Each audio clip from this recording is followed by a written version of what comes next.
بسم اللہ الرحمن الرحیم الحمد للہ رب العالمین والصلاة والسلام علی اشرف الانبیاء والمرسلین نبینا محمد وعلی آلہ وصحبہ اجمعین۔ شیخ الاسلام محمد بن عبد الوہاب رحمہ اللہ اپنی کتاب التوحید میں 10واں باب اس طرح قائم کرتے ہیں کہ جہاں غیر اللہ کے نام پر ذبح کیا جاتا ہو وہاں اللہ تعالیٰ کے نام پر ذبح کرنا جائز نہیں ہے۔ اس باب سے یہ بات بیان کرنا مقصود ہے کہ جس جگہ غیر اللہ کے نام پر جانور ذبح کیے جاتے ہوں وہاں یا اس کے قرب و جوار میں اللہ کے نام پر جانور ذبح کرنا جائز نہیں ہے، کیونکہ اس طرح غیر اللہ کے لیے ذبح کرنے والوں کے ساتھ مشابہت اور اشتراک ہو جاتا ہے۔ مثلا مشرکین یا مبتدعین اہل بدعت کی نظر میں کوئی جگہ قابل تعظیم ہو یا کوئی قبر وغیرہ جہاں صاحب قبر کے تقرب کی نیت سے جانور ذبح کیے جاتے ہوں، وہاں کسی موحد مسلمان کے لیے ایسی جگہ پر جانور ذبح کرنا جائز نہیں ہے، اگرچہ وہ ذبیحہ اللہ تعالیٰ کے لیے ہی کیوں نہ ہو، کیونکہ اس طرح اس جگہ کی تعظیم میں ان مشرکین سے مشابہت ہو جاتی ہے جو ان مقامات پر غیر اللہ کے لیے مختلف عبادات بجا لاتے ہیں۔ جہاں غیر اللہ کے لیے جانور ذبح کیے جاتے ہوں وہاں اللہ تعالیٰ کے لیے بھی جانور ذبح کرنا نہ صرف ناجائز بلکہ شرک کا ذریعہ ہے۔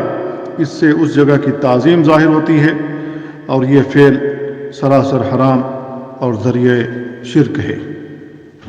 شیخ الاسلام محمد بن عبد الوہاب رحمہ اللہ نے یہ باب قائم کرنے کے بعد سب سے پہلے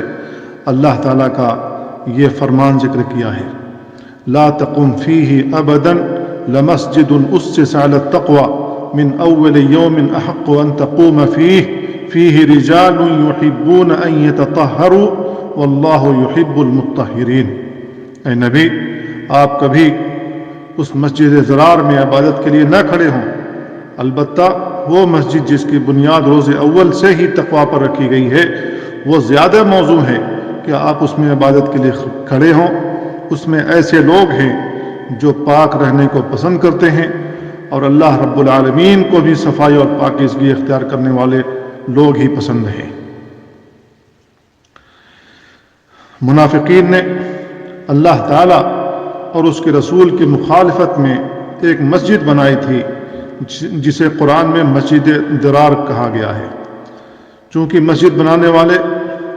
منافقین تھے جس سے ان کی غرض اللہ تعالیٰ اور اس کے رسول کی مخالفت تھی، وہاں نماز پڑھنے سے ان کی تائید، ان کی تعداد میں اضافہ اور عام لوگوں کے لیے وہاں نماز ادا کرنے کا جواز ثابت ہوتا تھا۔ اس لیے اللہ تعالیٰ نے اس آیت میں اپنے نبی کو اور مومنین کو اس مسجد ضرار میں نماز ادا کرنے بلکہ کھڑے ہونے تک سے منع فرما دیا، حالانکہ رسول اللہ صلی اللہ علیہ وسلم اور باقی مومن اگر وہاں نماز ادا کرتے تو وہ صرف اللہ تعالیٰ کے لیے نماز ادا کرتے۔ وہاں نماز ادا کرنے سے ان کا مقصود دین کو نقصان پہنچانا یا مسلمانوں میں تفرقہ پیدا کرنا یا اللہ اور اس کے رسول کی مخالفت قطعاً نہ ہوتا، مگر اس کے باوجود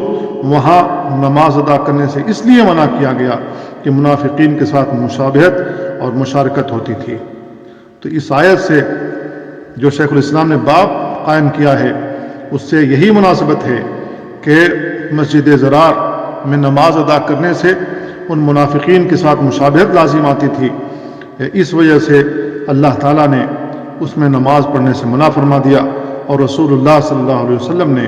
صحابہ کرام کو اس میں نماز ادا کرنے سے منع فرما دیا۔ تو اسی طرح جس مقام پر غیر اللہ کے لیے جانور ذبح کیے جاتے ہوں وہاں اللہ تعالیٰ کے لیے جانور ذبح کرنا بھی جائز نہیں، اگرچہ اس سے محض اللہ تعالیٰ کی رضا ہی مقصود کیوں نہ ہو، کیونکہ اس طرح اس جگہ کی تعظیم اور مشرکین سے مشابہت ہوتی ہے۔ کوئی یہ کہہ سکتا ہے، اعتراض کر سکتا ہے کہ عمر رضی اللہ تعالیٰ عنہ سے متعلق ثابت ہے کہ انہوں نے بیت المقدس میں کنیسہ کے اندر نماز ادا کی تھی، تو کیا یہ نصارہ کے ساتھ مشابہت نہیں ہوئی؟ تو اس کا جواب یہ ہے کہ نبی کریم صلی اللہ علیہ وسلم کا مسجد ضرار میں نماز نہ پڑھنا اور پڑھنے سے منع فرما دینا، اور جس جگہ اللہ کو چھوڑ کر غیر اللہ کے نام پر ذبح کیا جاتا ہو وہاں ذبح کرنے سے منع کرنا اس لیے تھا کہ اس سے مشرکین اور منافقین کی تائید ہوتی تھی اور اس سے ان کی مشابہت ہوتی تھی۔ اس صورت مسئلہ میں مسلمان اور منافق و مشرکین میں یکسانیت ظاہر ہے، لیکن کنیسہ میں نماز پڑھنے سے نصارہ کی مشابہت نہیں ہوتی، کیونکہ ان کی عبادت کا طریقہ اور مسلمانوں کی عبادت کا طریقہ اور ہے۔ تو طریقہ میں یکسانیت نہیں ہے بلکہ فرق ہے، لہذا کنیسہ میں نماز ادا کرنے سے نصارہ کے ساتھ مشابہت نہیں ہوتی اور نہ ہی ان کے ساتھ مشارکت ہوتی ہے۔ اس لیے عمر رضی اللہ تعالیٰ عنہ نے اور دیگر صحابہ نے کنیسہ میں نماز پڑھی تھی، جبکہ اس آیت کے تحت جو بیان ہوا ہے کہ مسجد ضرار میں نماز ادا کرنا جائز نہیں، رسول اللہ صلی اللہ علیہ وسلم نے بھی اس سے منع فرما دیا تھا، تو اس میں اور جہاں پر مشرکین اپنے جانور ذبح کرتے ہیں کسی مخصوص جگہ میں، تو اس میں مشابہت یہ ہے کہ جس طریقے سے قربانی کے جانور پر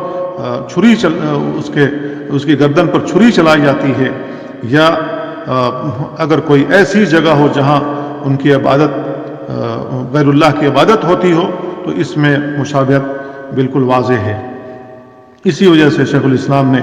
یہاں یہ آیت ذکر کی اور اس سے استدلال کیا کہ جہاں غیر اللہ کے نام پر جانور ذبح کیے جاتے ہوں وہاں جانور ذبح کرنا اللہ تعالیٰ کے نام پر بھی جائز نہیں ہے۔ اس کے بعد شیخ الاسلام نے ایک حدیث ذکر کی ثابت بن ضحاک رضی اللہ تعالیٰ عنہ کی، وہ کہتے ہیں کہ نظر رجل ان يذبح ابلا ببوانه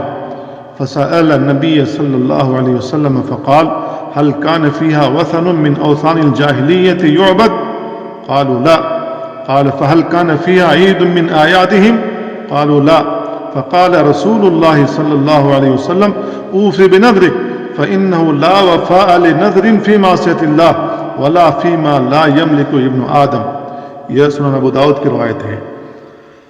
ایک آدمی نے بوانا کے مقام پر اونٹ ذبح کرنے کی نظر مانی، اس نے اس کے متعلق نبی کریم صلی اللہ علیہ وسلم سے دریافت کیا تو آپ نے فرمایا کیا وہاں دور جاہلیت کے کسی بت کی پوجا ہوتی تھی؟ صحابہ نے کہا کہ نہیں۔ آپ نے مزید پوچھا کیا وہاں مشرکین کا کوئی تہوار ہوتا تھا؟ صحابہ نے کہا نہیں۔ آپ نے فرمایا تم اپنی نظر پوری کر لو، یاد رکھو جو نظر اللہ تعالیٰ کی نافرمانی کے متعلق ہو یا انسان کے تصرف ہو اختیار میں نہ ہو اسے پورا کرنا ہرگز جائز نہیں ہے، قطعاً جائز نہیں ہے۔ یہ مقام تفصیل طلب تھا، اسی لیے نبی کریم صلی اللہ علیہ وسلم نے اسے تفصیل سے بیان فرمایا، اور نبی کریم صلی اللہ علیہ وسلم کی سوال سے معلوم ہوتا ہے کہ اگر یہ بات ہوتی کہ وہاں جاہلیت کے کسی بت کی پوجا ہو رہی ہے تو وہاں قربانی کرنے کی ہرگز اجازت نہ دیتے۔ یہاں حدیث بیان کرنے کا بھی یہی مقصد ہے۔ حدیث میں لفظ العید آیا ہے، عید وہ جگہ جہاں لوگ بار بار آئیں، یا وہ گھڑی یا وہ زمانہ جو بار بار لوٹ کر آتا ہے۔ کسی جگہ کو عید اس لیے کہا جاتا ہے کہ وہاں لوگوں کا بار بار آنا ہوتا ہے، یعنی سالانہ اجتماع ہوتا ہے یا ہفتہ واری اجتماع ہوتا ہے، اور ایک خاص مقرر وقت میں لوگ اس جگہ کی طرف رجوع کرتے ہیں۔ اسی طرح زمانے بھی ایک متعین وقت میں بار بار لوٹ کر آتا ہے، اس لیے اسے بھی عید کہا جاتا ہے۔ نبی کریم صلی اللہ علیہ وسلم نے صحابہ کرام سے مخاطب ہو کر فرمایا تھا لا تجعلوا قبری عیدا، یہ سنن ابو داؤد کی روایت ہے کہ تم لوگ میری قبر کو عید نہ بنا لینا، یعنی وہ جگہ نہ بنا لینا جہاں سالانہ اجتماع ہوتا ہو اور وہاں تو اللہ کے نبی صلی اللہ علیہ وسلم نے صحابہ کو اس بات سے منع فرما دیا تھا۔ اسی طریقے سے نبی کریم صلی اللہ علیہ وسلم نے اللہ تعالیٰ سے دعا بھی کی تھی اللہم لا تجعل قبری وثنا یعبد، اے اللہ میری قبر کو وثن بت نہ بنا دینا کہ اس کی عبادت کی جانے لگے۔ تو اللہ کے نبی صلی اللہ علیہ وسلم نے صحابہ کو بھی منع فرمایا اور اللہ تعالیٰ سے بھی دعا کی، اللہ تعالیٰ نے آپ کی قبر کو اس چیز سے محفوظ فرما دیا۔ یقینی بات ہے کہ مشرکین کی عیدیں خواہ جگہیں ہوں یا زمانے اور اوقات، ان کے شرکیت دین پر ہی مبنی ہوتی ہیں، یعنی وہ اپنی عیدوں میں شرکیہ عبادات ہی بجا لاتے ہیں، اور ان موقعوں پر جہاں وہ اور بہت سے افعال اور اعمال کرتے ہیں اور سر انجام دیتے ہیں، وہاں ان کا سب سے بڑا فعل، سب سے بڑا عمل غیر اللہ کے تقرب کے لیے ذبح کرنا اور خون بہانا ہوتا ہے۔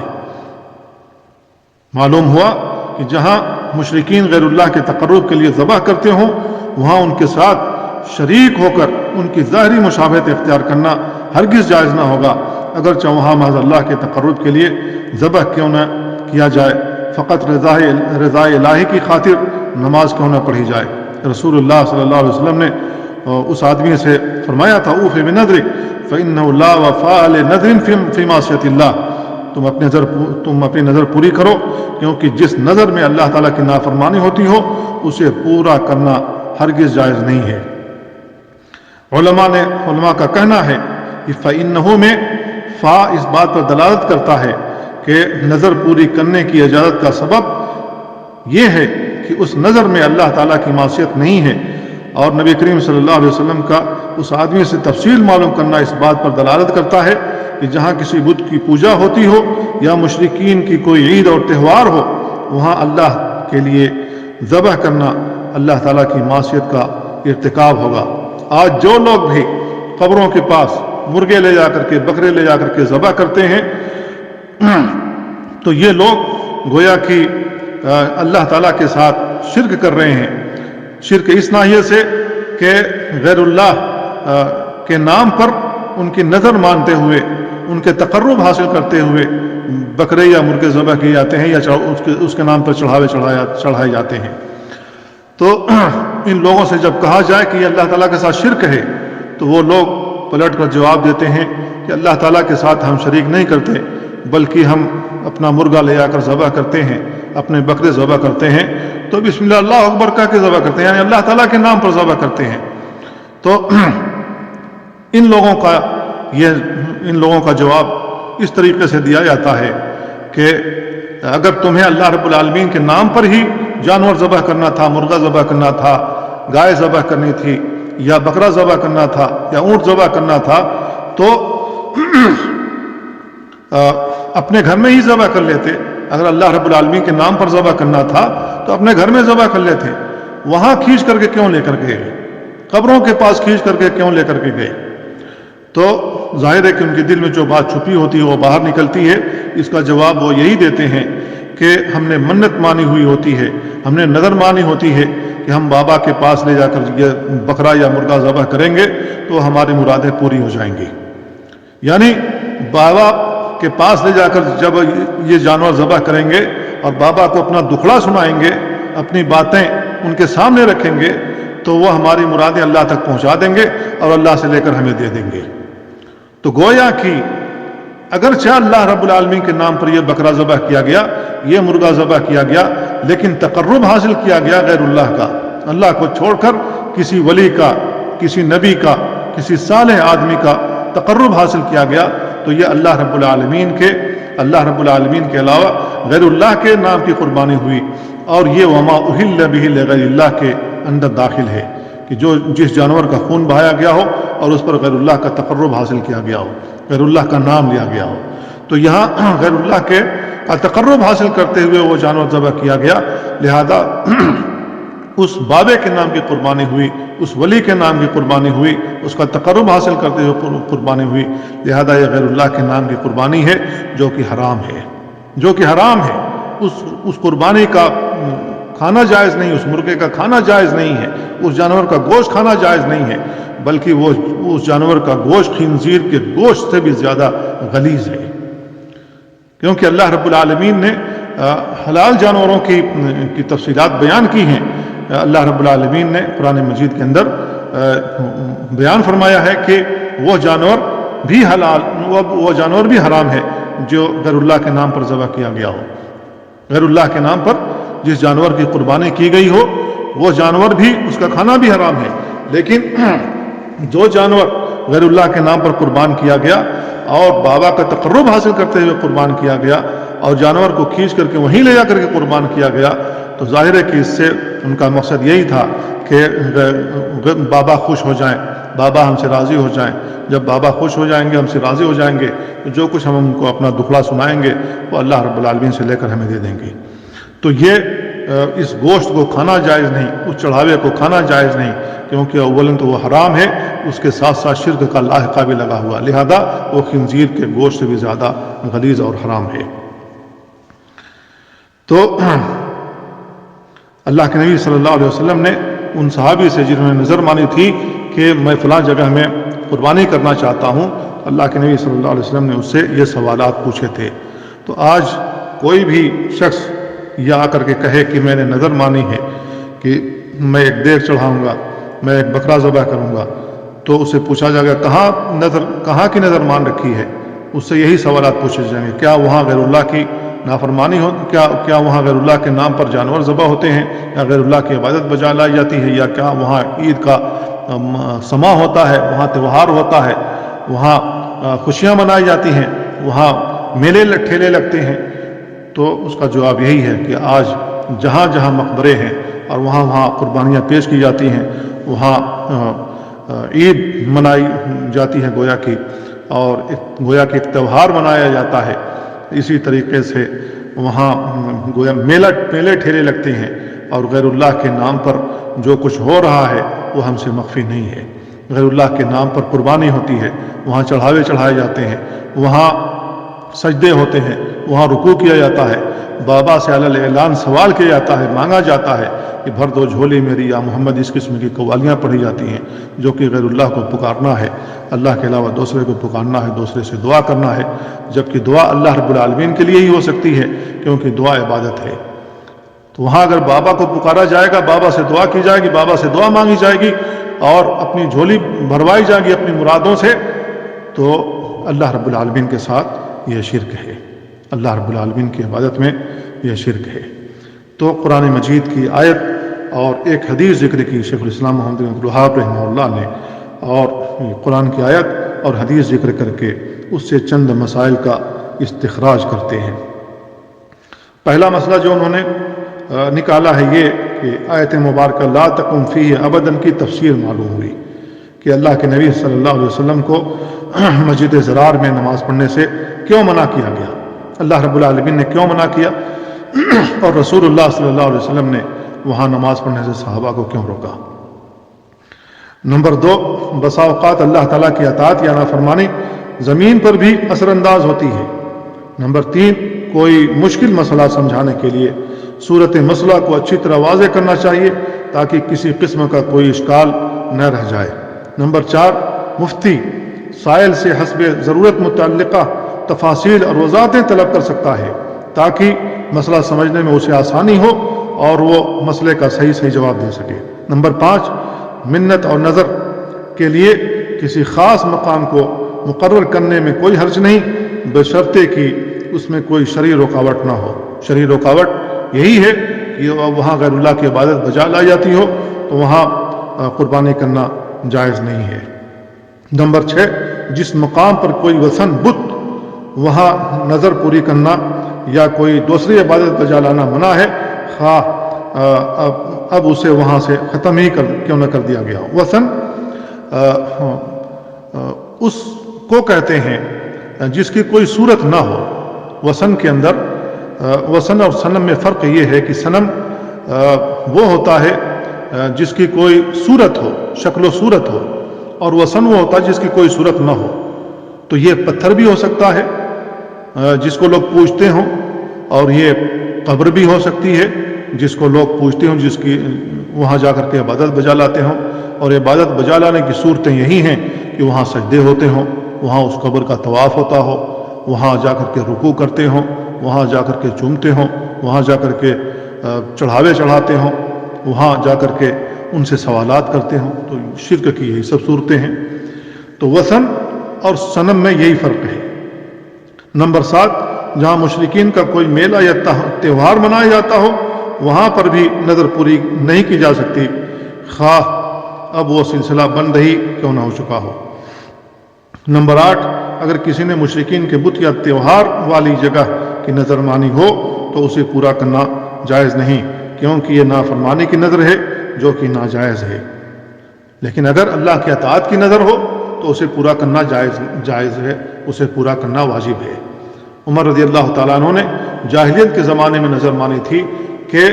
میں خانہ کعبہ کے اندر اعتکاف کروں گا. تو جب وہ مسلمان ہو گئے اور ہجرت کر کے مدینہ بھی آ گئے تو انہوں نے رسول اللہ صلی اللہ علیہ وسلم سے مسئلہ دریافت کیا کہ اللہ کے نبی، میں نے زمانہ جاہلیت میں اس قسم کی نظر مانی تھی. اللہ کے نبی صلی اللہ علیہ وسلم نے انہیں حکم دیا کہ جاؤ جا کر کے وہاں اپنی نظر پوری کر لو، یعنی وہاں جا کر کے اعتکاف کرو. تو جس میں غیر اللہ کی عبادت ہوتی ہو اور اللہ رب العالمین کی جس چیز میں نافرمانی ہوتی ہو اس نظر کو پوری کرنا جائز نہیں ہے. اور جس میں اللہ رب العالمین کی اطاعت مطلوب ہو